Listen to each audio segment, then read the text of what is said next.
J'aimerais bien qu'il ait les noms. Quoi. Toi, t'es où exactement, Marie? Lyon, Lyon? Bonjour. C'est bien Lyon. J'ai hésité à venir Allô? à Lyon un moment.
Bah moi en fait, bonjour, pas de souci. Bonjour à tous, merci d'être avec nous. On attaque sans transition, c'est parti. Alors Lynn, tu voulais faire l'introduction. Vas-y, non, je ne veux pas te couper l'herbe sous le pied, pardon. Non, c'est pas grave, tu as l'air au taquet, tant mieux. Bonjour à tous et toutes. Donc aujourd'hui, c'est la première table ronde du CSI France. Et du coup, elle sera sur la thématique femmes et amorçage industriel, est-ce différent? Et je vais laisser Aurélien Goyer, qui est l'animateur de cette table ronde, vous la présenter et présenter les invités. Voilà, bonne table ronde à tous. Alors, on a l'écran, tout est affiché. Les noms, j'allais dire, n'hésitez pas, on va répéter qui est avec nous, mais l'écran, vous avez tous nos invités. Avant de commencer, je voudrais excuser donc, Sandra Legel qui, pour des raisons évidentes de grève, n'a pas pu nous rejoindre, donc on pensera bien à elle. Sandra Legel de Biome Paris, qui n'a pu venir. Avant de commencer quoi que ce soit, donc la thématique a été redonnée par Laureline. Merci pour ça. Déjà, je voudrais remercier le collectif Startup Industriel France pour l'organisation de ce cycle de table ronde. Ils nous réunissent, comme ils le font à chaque fois, autour des bons sujets.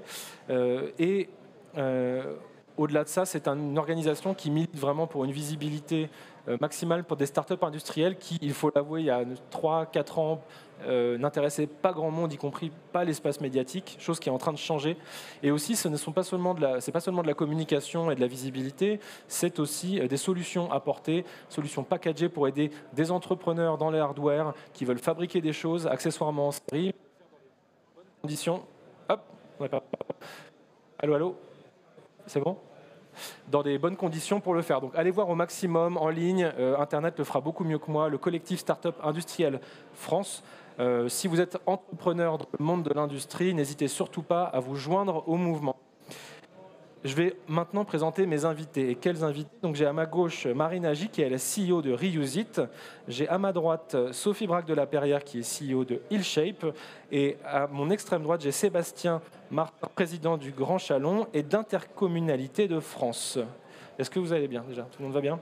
Très bien. Oui, très bien. Alors, comme on aime le risque et qu'on est des petits malins téméraires, sans prévenir la présidente collectif, on a légèrement fait évoluer la thématique du jour. Je suis certain qu'elle ne nous en voudra pas, de toute façon, elle ne peut rien faire. En fait, la thématique qu'on va essayer de traiter aujourd'hui, finalement, c'est quelles sont les clés pour permettre à des femmes qui entreprennent aujourd'hui dans l'industrie pour, finalement, augmenter leurs chances de réussite. On va essayer de commencer par quelques constats assez basiques que vous connaissez probablement. Vous n'aurez pas omis que c'est la journée internationale des droits des femmes aujourd'hui. La thématique de cette table ronde n'est pas anodine. Pour un rappel, sur quelques chiffres, 28 à 30% de femmes dans l'industrie aujourd'hui, qui sont surtout représentées dans le monde du textile, de l'habillement, du pharmaceutique et de l'agroalimentaire, dans des fonctions qui sont dans une proportion assez basse, des fonctions de direction, managériale et de direction. 9% des jeunes femmes aujourd'hui ne savent pas du tout ce qu'est l'industrie, ce qui peut sembler finalement pas si énorme que ça. Et 38% des femmes craignaient en 2013 le sexisme ou du machisme ambiant dans cette industrie, et donc ne rejoignez pas l'industrie, contre 13% 3 ans plus tard en 2017. Donc ça veut dire que même si on va parler de choses qui vont plus ou moins bien, il y a quand même une évolution assez naturelle des choses, avec plein de choses qui se passent sur la scène médiatique dans les entreprises. Ça va être le moment où j'arrête de parler, je vous donne la parole, enfin. On va commencer, on aura deux grandes parties à cette table ronde, parce qu'on veut rentrer assez vite dans le vif du sujet. D'abord, quels sont les enjeux de ce dont on va parler aujourd'hui, des femmes dans l'industrie en tant qu'entrepreneurs, et surtout, quelles solutions, dans un second temps, qu'est-ce qu'on peut faire individuellement et collectivement pour améliorer la situation. Si on parle d'enjeux, je vais commencer avec toi, Marie. Entendant cette introduction, qu'est-ce qui te vient à l'esprit dans les grands enjeux auxquels on fait face aujourd'hui en matière d'entrepreneuriat dans l'industrie féminin ? Merci pour cette question. J'avais, juste avant de commencer cette conférence, un chiffre en tête. Je pense qu'il a un peu évolué, mais on est moins de 10% de chefs d'entreprise françaises à être dans l'innovation et la technique et l'industrie. En France, c'est très peu en tant que dirigeante, et on a besoin d'être de plus en plus nombreuses pour faire bouger les choses. Et aujourd'hui, du coup, moi, je travaille pour présenter Reuse It, la marque. On est 2 associés fondateurs et on revalorise la drèche de bière, qui est l'orge qu'on trouve au fond des cuves chez les brasseurs. Pour 1000 litres de bière produite, c'est 300 kilos de drèche générée. On travaille avec une entreprise qui va collecter cette drèche à Lyon, qui va en faire de la farine. Et avec d'autres clients naturels, on en a fait une gamme de vaisselle 100% naturelle, fabriquée en région Auvergne-Rhône-Alpes et compostable domestiquement. Et donc, pour rebondir avec cette question, on travaille avec des industriels de la plasturgie qui avaient besoin de se renouveler. Et donc, on a souhaité développer une nouvelle formule qui va s'adapter aux outillages et aux machines actuelles de l'industrie plastique. Et on travaille avec un industriel qui est basé à Thiers, donc entre Clermont-Ferrand et Lyon. Et ça nous tenait vraiment à cœur d'être dans une dynamique d'économie circulaire. C'est un modèle auquel on tient fermement, qui va être, donc le modèle aujourd'hui actuel, le modèle linéaire. On achète, on produit, on achète, on consomme et on jette. Et le modèle de l'économie circulaire, on va revaloriser des matières déjà existantes. Donc, on est parti sur la drèche de bière. On fabrique un produit qui va avoir le moins d'impact possible et qui va être compostable domestiquement pour ne plus avoir des microparticules de plastique qui vont s'échapper dans la nature et causer énormément de dégâts.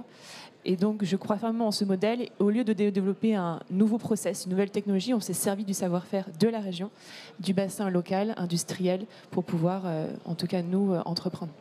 Et du coup, toi, tu te sens start-up industrielle aujourd'hui, mais quand tu as initié ton projet, tu t'es pas dit, alors qu'est-ce que je pourrais faire pour être une start-up industrielle ? Et tu t'es peut-être pas dit non plus, je suis une femme dans ce milieu-là, qu'est-ce que je vais faire ? Et finalement, qu'est-ce que ça donne aujourd'hui, en fait ?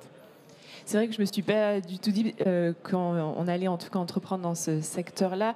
Ça a été des étapes, parce qu'à la base du projet, c'était vraiment de trouver un nouveau matériau qui puisse remplacer le plastique pétro-sourcé, donc à base de pétrole, ou le plastique végétal qu'on trouve aujourd'hui. Et de fil en aiguille, on a rencontré des partenaires. Donc c'est via des rencontres, via des synergies, des incubateurs, des programmes d'accompagnement qu'on a rencontré, en tout cas une entreprise à Lyon, locale, qui s'appelle Maltivore, qui va revaloriser cette drèche, en faire de la farine. Rencontrer des partenaires, des industriels de la plasturgie. En 2020, quand la loi est passée, en fait, on a une opportunité légale. Quand la loi est passée pour interdire le plastique dans la restauration à portée, donc les touillettes, les pailles, les gobelets, les assiettes, les couverts. Maintenant, les couverts en plastique nous paraissent assez lointains, mais il n'y avait pas forcément de solution. Et les couverts en bois, en tout cas à l'époque, nous, ça a été un produit, on nous disait, mais c'est trop râpeux de manger les couverts en bois. C'est des produits, les couverts en bois sont fabriqués à partir de bouleaux. Donc on coupe des arbres pour fabriquer ces produits. Ils viennent généralement d'Asie et notamment de Chine. Donc de l'autre bout du monde, on mange 30 minutes avec et on les jette. Et ces couverts ne sont pas revalorisés, mais incinérés. Donc il y a un vrai sujet sur, en tout cas, les couverts et d'autres matières dans la vaisselle. Et donc ça a été de développer un produit qui convienne à la fois au consommateur final, de manger avec un produit qui est agréable en bouche. Le client, qui n'avait plus de matière, en fait, plus de gamme de vaisselle écologique. Donc, on avait développé une gamme écologique. Et les industriels qui nous ont ouvert leurs portes en disant oui, développer une formule qui va s'adapter à nos machines. Super. Dans la même veine, Sophie, est-ce que tu peux nous dire rapidement ce que tu fais ? Puis en fait, répondre un peu à la question que je posais à Marie, c'est est-ce que ça a été un non-sujet pour toi d'être une femme entrepreneuse Est-ce que tu t'es dit, je vais faire une start-up industrielle ? En fait, tu te découvres aujourd'hui dans une famille de start-up industrielles. Ce n'était pas prévu au départ. Parle-nous un petit peu de tout ça et des constats que tu fais aujourd'hui sur cette place des femmes dans l'entrepreneuriat. Alors, ravie d'être là en tout cas. Merci Aurélien pour la question. Donc, moi, je m'appelle Sophie Brague de la Perrière. Donc, je suis CEO et cofondatrice de HealShape. Nous, ce qu'on fait, c'est qu'on développe un produit pour la reconstruction mammaire. Et ce produit, c'est une bioprothèse qui est faite de matière naturelle, qu'on imprime en 3D et qui va être implantée chez la patiente pour être un support pour régénérer ses tissus, notamment pour les femmes qui ont subi une mastectomie après un cancer du sein. Donc cette bioprothèse, elle va permettre à la femme de retrouver son propre sein, son tissu va pouvoir se régénérer, et cette bioprothèse, elle va se résorber dans le temps de façon naturelle. Donc en quelques mois, l'objectif, c'est que la femme, elle retrouve son propre sein de façon naturelle. Donc oui, en effet, c'est un produit. Alors, on est vraiment dans la partie développement produit. Moi, j'ai travaillé pendant 16 ans auparavant chez Sanofi Pasteur. Donc, l'industrie pharmaceutique. Je rejoins ton constat du début, c'est que voilà, on est souvent attiré par ce genre de ces métiers qui sont dans le soin ou dans la pharma. Et donc, à l'issue dans ma carrière chez Sanofi, j'avais toujours envie de créer, d'entreprendre.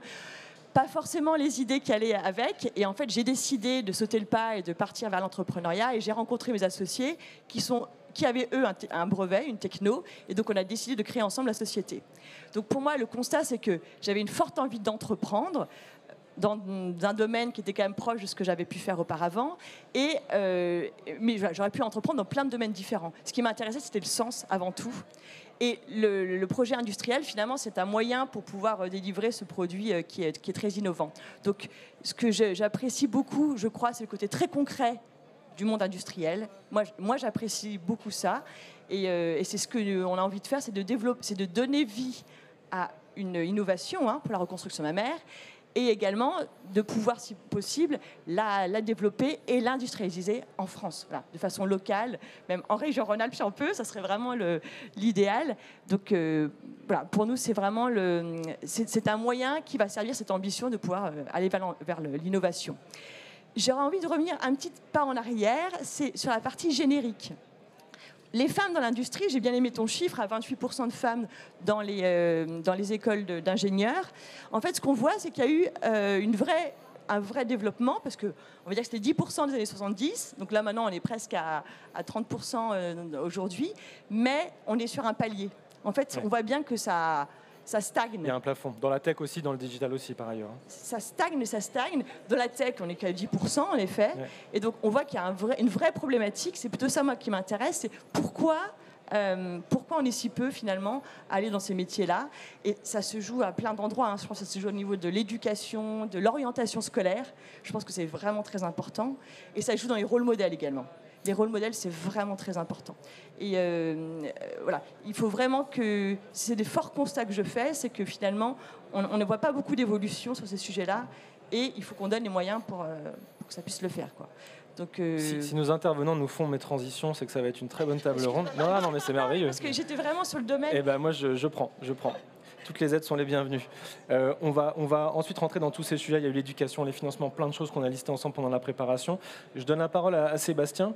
Ça a été un point d'orgue pour le collectif, qu'on soit une partie d'hommes, une partie de femmes, sur cette table ronde, parce que c'est un sujet qui concerne les femmes, qui concerne les hommes et qui implique des actions de la part de tout le monde. Sébastien, vous, c'est quoi votre constat ? Dites-nous en quoi ça vous concerne, tout ça. Et ensuite, on attaquera dans le vif du sujet sur qu'est-ce qu'on fait pour améliorer les choses et casser ce plafond de verre que tu décris extrêmement bien. Sophie. Bien, bonjour à toutes et à tous. Alors, moi d'abord, je ne suis ni femme ni entrepreneur, et pour autant, je suis avec vous sur cette table ronde, parce que je crois que l'enjeu de la réindustrialisation du pays est un enjeu majeur, et que comme un homme sur deux est une femme, ou une femme sur deux est un homme, et bien qu'il concerne absolument tout le pays.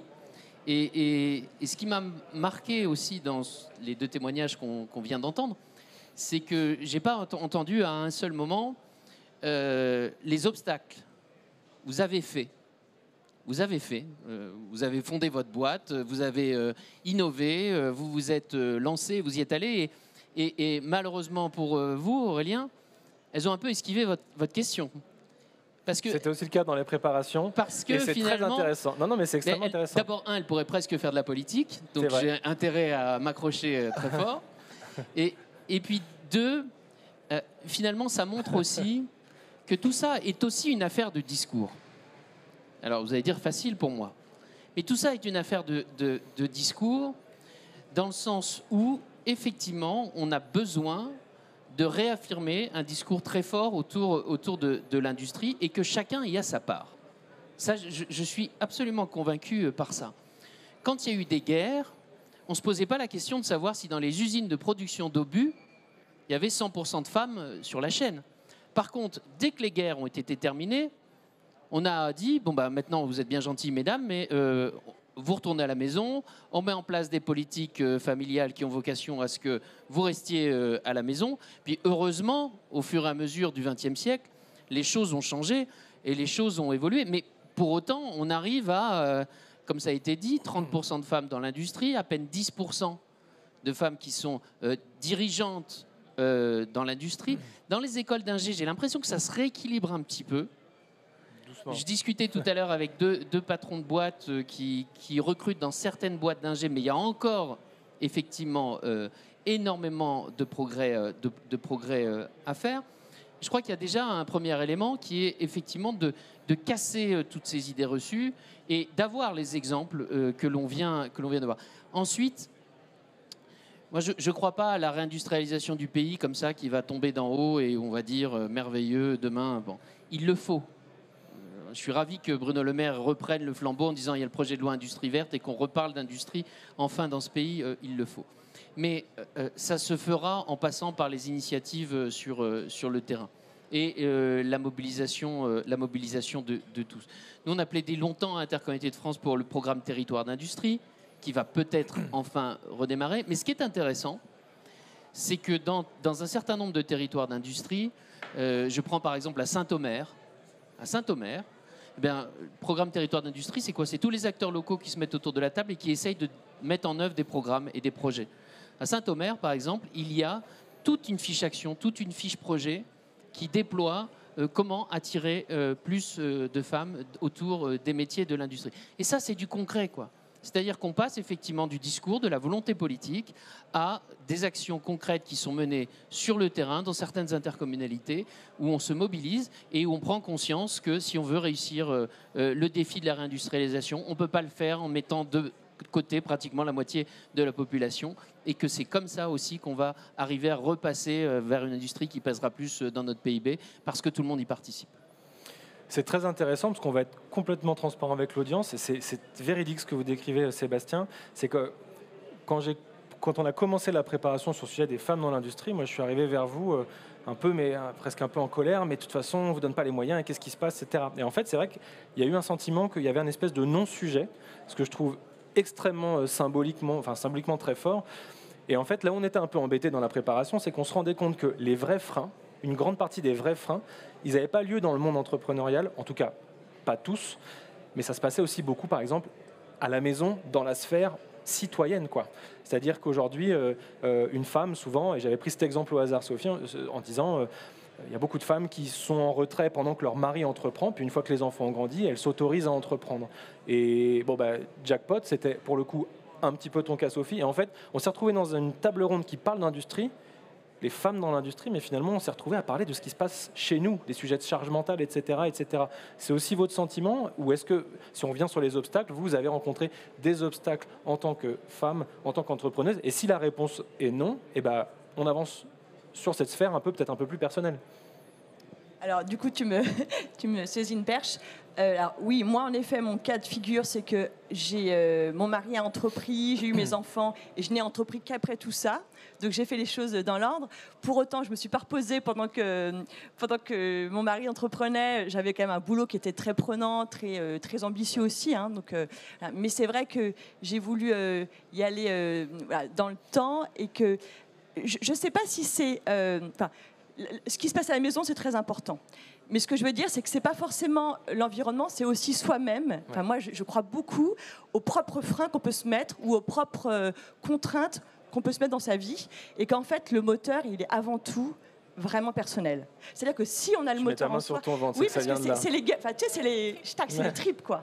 On dit the guts in English. C'est vraiment ça pour moi. Et si tu as envie, tu peux déplacer des montagnes, en fait. Donc, les contraintes, elles sont avant tout ce qui se passe pour chacune de nous, voilà, et à quel point on a envie ou pas. Et c'est là que les rôles modèles interviennent. Marie, si tu veux en parler un petit peu, parce que finalement, c'est ce rôle modèle qui peut-être fait basculer en disant aujourd'hui, j'ai un rôle important à la maison, c'est compliqué, mais je vais passer ce cap et on va trouver des solutions et je veux avancer. Et je dois le faire de toute façon. Je suis tellement alignée et ça résonne tellement ce que dit Sophie. Je pense que vraiment notre propre barrière, c'est nous-mêmes. On s'auto-censure, on a de propres peurs, nos propres croyances limitantes, nos propres doutes, et on a du mal parfois à les dépasser, à se dépasser, à avoir de l'ambition. Moi, j'ai d'abord fait ce travail-là. C'est-à-dire que ça, pareil, j'avais envie d'entreprendre et c'était quelque chose de très viscéral et j'avais envie d'avoir un sens à ma vie et faire une action pour, en tout cas, la planète. Et j'ai d'abord travaillé sur ça, sur la confiance en soi. C'était hyper important, en tout cas, de prendre confiance en soi, de savoir ce qu'on avait envie de faire, d'être exigeant aussi avec ce qu'on avait envie de créer. Et tout ça, il y a aussi comme tu le dis, quelque chose de moi qui a beaucoup joué, c'était les rôles modèles. C'est-à-dire que quand je suis ingénieure, moi, de formation agroalimentaire, donc j'avais une promotion qui était quand même 80% féminine, et j'ai travaillé dans le monde de l'emballage, dans des grands groupes comme Pernod Ricard et Unilever. Et j'ai entrepris très jeune, j'avais 26 ans, et j'ai intégré une école de commerce en me disant que j'avais besoin de compétences business avant de me lancer, donc en marketing, en finance, et ça m'a beaucoup aidée. Et je me souviens qu'on nous parlait uniquement de rôle modèle masculin, de Google, d'Amazon, de Facebook. Et je me souviens que grâce à LinkedIn, j'ai découvert 2 femmes qui m'ont énormément inspirée, qui sont Lucie Bache, de Too Good To Go, et Julie Chapon de Yuka. Et franchement, aujourd'hui, c'est grâce à elles que je me suis dit, on peut entreprendre dans ce monde-là. Ce n'est pas uniquement un monde masculin. Et il y a des femmes qui entreprennent, il faut qu'on soit de plus en plus nombreuses. Tu veux citer la deuxième personne? Tu en as cité une, on veut bien la... J'ai dit Lucie Bache et Julie Chapon. Ah ok, c'est moi qui n'ai pas entendu. Pardon. C'est important de donner des noms, ça peut donner envie d'aller voir. Maintenant... Sébastien, vous évoquiez les prises de parole récentes, notamment de Bruno Le Maire. D'ailleurs, Roland Lescure, dans son appel à venir à Global Industries, parlait beaucoup aux filles, jeunes femmes, en leur disant que c'était aussi leur salon. On le rejoint évidemment là-dessus. Donc il y a une volonté à la politique nationale de parler de ces sujets-là. Maintenant, ça se passe aussi beaucoup chez nous, dans les territoires. Et je crois que s'il y a une personne qui peut en parler en particulier, c'est vous. Quelle est la réalité en fait en local? Lors de la préparation, on a compris qu'en fait il y avait des réalités très tangibles d'attirer les femmes dans les territoires qui n'étaient pas la même que d'attirer les femmes chez les métropoles, qui étaient peut-être même encore un tout petit peu plus compliquées ou différents. C'est quoi l'enjeu en fait pour faire venir plus de femmes? Est-ce qu'il est différent dans les territoires qu'en ville?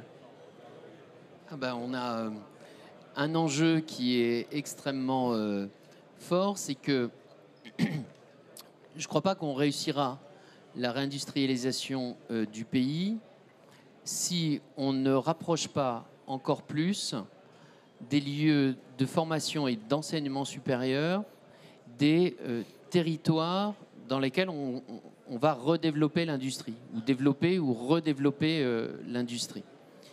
Et force est de constater que ces territoires, on va dire, je suis président de l'agglomération de Chalon-sur-Saône, 117 000 habitants, à 1h15, 1h30 de Lyon. Voilà. Bon.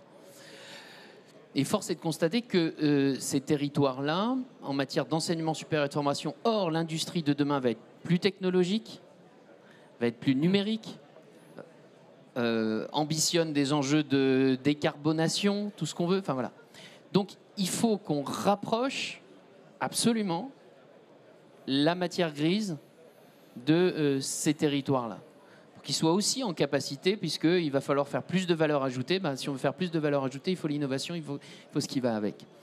Et donc, aujourd'hui, le vrai combat que l'on a à mener, c'est pas qu'à Chalon-sur-Saône, je délocalise toute l'université Lyon 3. C'est pas ça le sujet. Mais qu'on ait aussi la possibilité, dans ces territoires, de construire des filières de formation globales, de Bac-3 jusqu'à Bac+5, globales, pour aussi dire aux femmes qui sont présentes sur nos territoires qu'elles peuvent avoir un parcours de formation qui débouchera ensuite sur des filières industrielles qui sont présentes sur le territoire. Pour aussi dire aux couples et aux femmes qui voudraient venir dans l'industrie, dans des territoires comme celle-là, que dans ce territoire, il y a une présence d'enseignement supérieur qui est là, parce que ce sont des choix extrêmement déterminants pour les jeunes ménages, de cadres notamment, qu'il y ait une présence d'enseignement supérieur dans ces territoires. j'ai envie de dire, un peu quelle qu'elle soit. Ils n'attendent pas à ce que, effectivement, dans une ville de 45 000 habitants, ils savent très bien qu'on n'aura pas la fac de droit, la fac de médecine, qu'on n'aura pas toutes les écoles. Mais quelque part, c'est un élément extrêmement important pour elles et pour eux, en tant que parents, en tant que futurs habitants, qu'il y ait ces éléments-là. Après, on va dire la culture, le sport, tout ce qu'on veut, mais ces éléments-là sont extrêmement importants et je crois qu'ils sont très très liés. Donc, si on veut vraiment réussir ce pari, ça passera pas que par des terrains, ça passera pas que par des machines, ça passe aussi par le capital humain, et le capital humain pour le développer, et avec, dans certaines filières, malgré tout liées à l'industrie, où les femmes prennent de plus en plus de place, eh bien, il faut aussi qu'on les rapproche des territoires industriels, parce que sinon, on continuera à avoir beaucoup de pertes en ligne. Parce que ce qui est frappant quand même, dans les statistiques sur les femmes, j'ai trouvé, c'est la différence entre celles qui sont diplômées et ensuite celles qui sont vraiment dans le monde de l'entreprise ou dans le monde de l'industrie. Il y a une perte de pratiquement 10 points, je crois. Je ne sais plus quel est le chiffre exact, mais il y a une perte énorme. Déjà on va dire qu'elles ne sont pas suffisamment nombreuses. En plus, dans celles qui sont formées, eh bien, il y a une perte. Et je crois que ça joue aussi par ces éléments-là. Très intéressant. Est-ce qu'on peut aussi parler ensemble un peu de sémantique ? Il y a un sujet avec l'industrie, c'est que quand on dit à un jeune en construction, qui est encore à l'école, tu t'imaginerais bosser dans l'industrie. Déjà, d'une part, on était tous d'accord sur le fait que ça peut être un peu vague. Et puis aussi, est-ce que finalement, on ne tombe pas dans l'industrie ? C'est-à-dire, on peut très bien travailler à Paris dans une entreprise financière, se décide de se lancer, comme c'est le cas des entrepreneuses de chez Boom Paris, dans les compléments alimentaires pour les femmes enceintes. Et puis un jour, on se retrouve au pied d'une ligne de production qui a été contaminée par une autre production d'avant. On doit régler des histoires de mélange de formules. Et ça y est, en fait, un jour, on dit, en fait, on rejoint le collectif Startup Industriel France parce que je suis un industriel. Donc, en fait, est-ce qu'il faut parler d'industrie, mais est-ce qu'on n'essaie pas trop de pousser ce mot ? Peut-être que c'est la tech inclut au passage l'industrie. Est-ce que finalement, on ne doit pas pousser un peu plus le fait d'entreprendre ? Ou est-ce que l'industrie en elle-même doit rester le mot-clé, quelque part ? Je vous vois hocher la tête, Sébastien. Je ne sais pas. Est-ce qu'il y a un problème d'appréhension autour des jeunes et de l'industrie, des jeunes femmes et de l'industrie ? Je crois qu'il faut que, surtout l'enjeu aujourd'hui, il est de tenir bon sur le message qui est de dire l'industrie en France a un avenir et un vrai avenir. Il est de tenir bon. On est tombé au fond, on est arrivé au fond. Il faut se dire qu'on est arrivé au fond. Selon les chiffres, entre 9 ou 11% du PIB, c'est l'industrie en France. Disons-nous qu'on est arrivé au fond et que maintenant la trajectoire, elle est positive. Parce que on peut se raconter ce qu'on veut. On en parlait hier soir. On peut se raconter ce qu'on veut. Les questions d'orientation, un chiffre. Lycée professionnel, 60% des formations sont dans les services. Lycée professionnel, 60% des formations sont dans les services. Donc, il y a un sujet d'orientation. Mais on peut se raconter ce qu'on veut. Des parents normalement constitués, à l'exception du fait qu'ils ont une vraie expérience dans l'industrie, ils sont déjà dans ce secteur, ils y croient eux-mêmes. Mais s'ils n'y sont pas, est-ce qu'ils vont spontanément dire à leurs enfants « Vas-y mon fils, ce secteur-là aujourd'hui est tombé à 9% du PIB, on a divisé par 2 le nombre d'emplois industriels dans ce pays, vas-y, c'est l'avenir, j'y crois. » C'est comme l'investissement, faut parier un petit peu, quoi. Donc, si on ne tient pas bon là-dessus, si on sort enfin et définitivement de la logique qui a été de dire la France sera un pays sans usine et ça sera génial, on n'aura que le avant l'innovation et que le après la commercialisation, mais pas ce qui est entre les deux. Puis finalement, on s'est rendu compte que d'autres aussi étaient capables de faire, en plus de la production, un peu d'innovation, un peu de commercialisation. Si on ne tient pas bon là-dessus, en disant on est un pays où on doit produire, et qu'on y croit vraiment, et que du plus haut niveau jusqu'en dans les territoires, on emmène tout le monde dans ce récit national, alors je pense qu'on emmènera aussi les jeunes vers les filières de formation, vers tout ça. Mais il faut aussi qu'on ne peut pas simplement avoir un discours industrialo-ébahi. Il faut aussi qu'on se dise les choses telles qu'elles sont. Et Une fois qu'on est d'accord sur le diagnostic, alors on peut mettre en œuvre les orientations. Et nous toutes et nous tous qui croyons, alors on peut évangéliser, entre guillemets, en profit de l'industrie. C'est une manière très agréable de me dire qu'en gros, il y a pas vraiment, le sujet de la sémantique n'est pas le premier. J'en sais rien, Aurélien. En fait, je sais pas. Surtout, je sais pas. Donc quand je sais pas, je réponds pas. Je sais pas. Il y a quand même la question de se dire que c'est peut-être pas le moment de redéfinir l'univers sémantique de l'industrie, alors qu'on a quand même initié pas mal de choses en termes d'évangélisation. Peut-être. Je pense qu'il y a une connotation négative du terme industrie. Je ne sais pas si vous avez des mots qui vous viennent à l'idée quand on parle d'industrie, c'est souvent machine. Comment vous dites ? Usine. Je ne sais pas s'il y en a qui pensent à d'autres choses. Et on n'a pas des termes très positifs. Et je pense que ça, c'est intéressant aussi de dire qu'il y a aussi derrière des savoir-faire, des humains, des personnes qui travaillent, qui ont aussi énormément de passion. En fait, on s'en rend compte et c'est des choses qu'on ne remarque pas. Et je pense que les jeunes, ils ont une connotation négative du terme industrie. Peut-être qu'il faut aller plus sur... je suis dans l'aéronautique, je suis dans l'énergie, et même, je suis dans l'automobile. Je pense que c'est très large. Industrie, c'est beaucoup trop large. Et en fait, c'est un terme chapeau, quoi. Mais oui, ça requiert un nombre d'univers différents qui sont incroyables. Il y a la tech, il n'y a pas la tech, il y a différentes sortes d'industries. En fait, il faut qu'on arrive plutôt à penser à des domaines différents. Et l'industrie, pour moi, il y a une vraie question de conviction. C'est-à-dire que c'est un moyen, l'industrie. On peut faire l'industrie dans différents domaines, mais ensuite, derrière, si on est dans vraiment vouloir produire localement, c'est une question de conviction aussi qui va avec. Ouais. De conviction et de revalorisation de tous ces métiers. En effet, il y a des connotations négatives, alors qu'en fait, c'est des métiers qui sont beaux. Enfin, il y a côté artisanat, je trouve, dans l'industrie, qu'on ne met pas assez en valeur et qu'il faut revoir également. Donc, à mon avis, il y a quand même revoir des concepts et remettre un peu de sens dans ces mots, ça serait bien. Et tu vois, je me rappelle très bien je parle du secteur surtout éducatif, là, de l'éducation. Je me souviens très bien du stage qu'on a fait en 3e. Il y a un stage obligatoire, je ne sais pas s'il existe toujours, mais je trouve qu'il n'y a pas assez de moyens d'accéder, en tout cas, au monde professionnel au lycée. Il devrait y avoir en seconde, en première, en terminale, des possibilités de faire une semaine, 2 semaines, 1 mois en seconde, première, terminale pour aller voir ces métiers-là, pour découvrir ces métiers-là.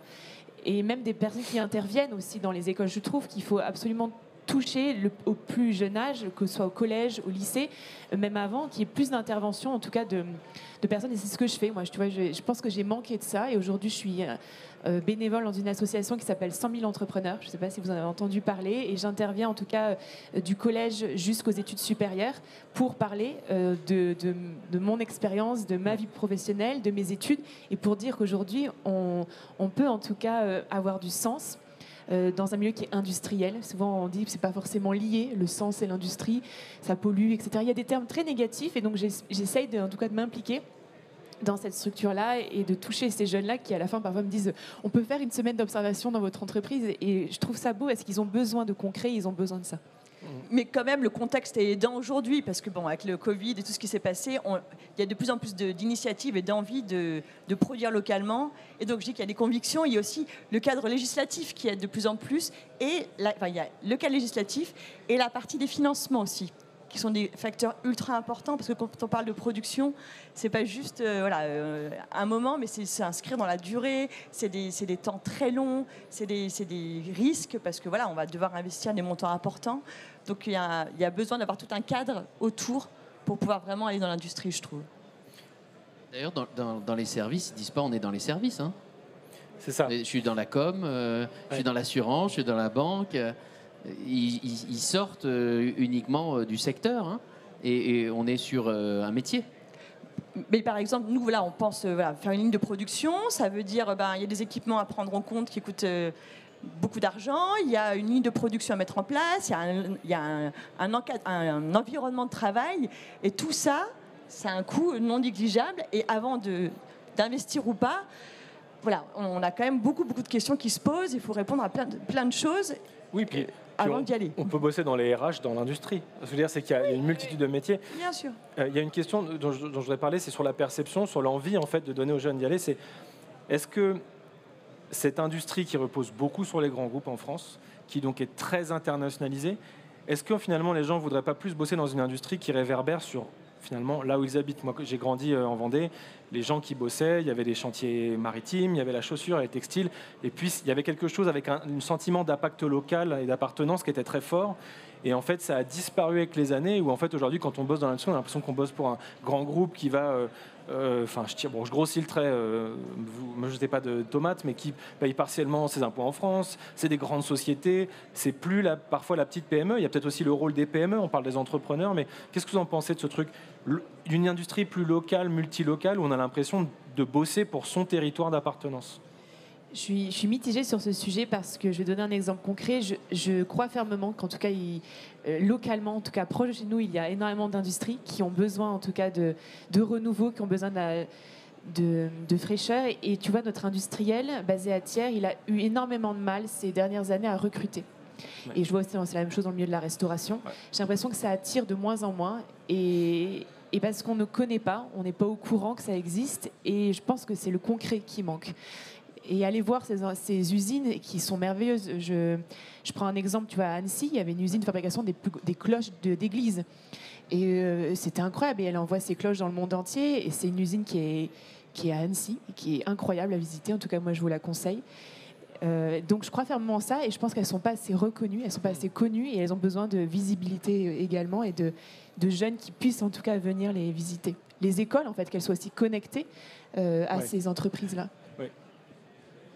Faut pas négliger le fait que les grands groupes, en termes d'attractivité pour un territoire, et même parfois aussi de fierté pour les habitants, c'est pas mal. Ah oui. C'est pas mal. Je veux dire, quand vous dites à Chalon-sur-Saône, j'ai Air Liquide, j'ai Framatome, en termes d'attractivité pour le territoire, c'est pas mal. Par contre... Puis il y a des PME qui ne travaillent pas. Et qu'il y a beaucoup de PME qui travaillent pour elles. Par contre, il faut, et je suis entièrement d'accord avec vous sur le fait que l'ancrage local, il faut le travailler. Pour deux raisons. D'abord, je trouve que dans les territoires, les chefs d'entreprise ne se connaissent pas assez, quels qu'ils soient. Moi, je prends toujours le même exemple. J'espère qu'on n'est pas en direct sur Internet. Si, bon, je le donnerai quand même. Non. Non, mais j'ai 3 sites Saint-Gobain à Chalon-sur-Saône. Tous les mois, je fais des dîners avec des chefs d'entreprise, petits groupes, pour qu'ils apprennent à se connaître. C'est moi qui ai présenté les 3 patrons des 3 sites Saint-Gobain. Ils ne se connaissaient pas. De la même entreprise. Hein. Alors, ils ne font pas la même chose les 3, mais c'est moi qui les ai présentés. Et on sait très bien, on mise beaucoup aujourd'hui sur l'exogène, faire venir des boîtes. Bon. Mais on ne fait rien venir sur un désert. Vous faites venir sur un endogène qui est maillé, qui crée des partenariats, qui est ancré dans son territoire. Vous citiez Peugeot qui s'était retiré du club de foot. Moi, pendant 50 ans, j'ai eu Kodak à Chalon, qui avait 2500 salariés et qui n'avait même pas son nom sur le maillot de l'équipe de basket qui a évolué en première division pendant des années. Voilà. Et aujourd'hui, avec certains grands groupes, c'est pareil. C'est pareil, alors que ça leur coûterait rien, mais que ça participerait au sentiment qu'on n'est pas juste un site de production. Vous voyez ? Ils font plein d'autres choses, et heureusement d'ailleurs. Mais je crois que le lien avec le territoire, le maillage, comme vous le dites, et quelque part, du coup, la fierté des gens, c'est important. Par contre, je ne crois pas qu'on puisse juste se dire c'est un circuit fermé entre nous. Parce que ils sont fiers, les gens, quand ils voient un produit qui a été fait à Chalon et qui va à l'autre bout du monde aussi. Voilà. Très intéressant. Ce que je vous propose, c'est qu'on a élargi le sujet, qu'on ouvre quelques questions possibles dans l'audience. On n'a pas beaucoup de temps, mais s'il y a quelques questions sur le sujet, n'hésitez pas. Est-ce que vous avez des questions dans le public sur la première qui est plus difficile ? Pas de questions. Et du coup, je vais conclure avec une question et ce sera chacun votre petit mot de conclusion. Parce que c'est bien beau, on s'est éloigné, c'était ma foi très agréable. Mais si on revient à la thématique du jour, moi j'ai une question pour vous. Quel rôle peuvent occuper les hommes collectivement et individuellement sur ce sujet de la place des femmes dans l'industrie ? Qu'est-ce qu'on peut faire tout un chacun pour favoriser les choses de notre fenêtre ? On a beaucoup parlé de ce que peuvent faire les femmes. Maintenant, qu'est-ce que peuvent faire les hommes ? Alors, les hommes avec un grand H ou un petit H ? Avec un petit H. Un petit H. Tu vois, j'ai lu récemment un bouquin que je recommande qui s'appelle Les couilles sur la table. C'est un nom un peu particulier, mais c'est un podcast aussi. C'est le nom du livre. Et à un moment donné, tu vois, il parle que si les hommes se réunissent uniquement entre eux pour essayer de progresser, en tout cas sur la place des femmes dans la société, ça ne marche pas. Et du coup, je crois fermement à ce qu'on peut y arriver, femmes et hommes, petit h, ensemble. Je ne sais pas si je peux pas rajouter plus, mais je trouve que c'est très fort, en tout cas. Ça en dit long. Merci beaucoup. Et puis en plus, une référence de lecture, c'est parfait pour une conclusion. Sophie? Alors, moi, je te l'ai déjà dit, je pense que les femmes, on a quelque chose qui est très fort en nous à les briser, c'est tous ces freins et ces contraintes. Donc pour moi, c'est pareil que Marie, je suis complètement alignée. C'est hommes et femmes ensemble. C'est qu'on a besoin des hommes, évidemment, pour pouvoir nous accompagner, nous aider, donner confiance, nous aiguiller. Mais c'est surtout, je pense, aux femmes aussi de pouvoir lever ces freins. Et donc c'est ensemble qu'on y arrivera. C'est très vraiment clair. Sébastien, qu'est-ce qu'on fait en tant qu'homme à parvenir sur des super tables rondes sur la place des femmes dans l'industrie? Et de rencontrer des super femmes chefs d'entreprise. Je vais prendre un milieu que je connais un peu plus. Si en politique, on n'avait pas fait la parité, il n'y aurait jamais autant de femmes dans les conseils municipaux, conseils régionaux, conseils départementaux, à l'Assemblée nationale. Jamais. Parce que ce pays est un pays, malgré tout, avec une culture macho. Et ce qu'on a à faire, nous, c'est lutter contre ça tous les jours. Et parfois, ça passe effectivement par des mesures un peu, comment dirais-je, forcées. Ouais, la parité, ça a été forcé. On a forcé à ce qu'il y ait 50% de femmes.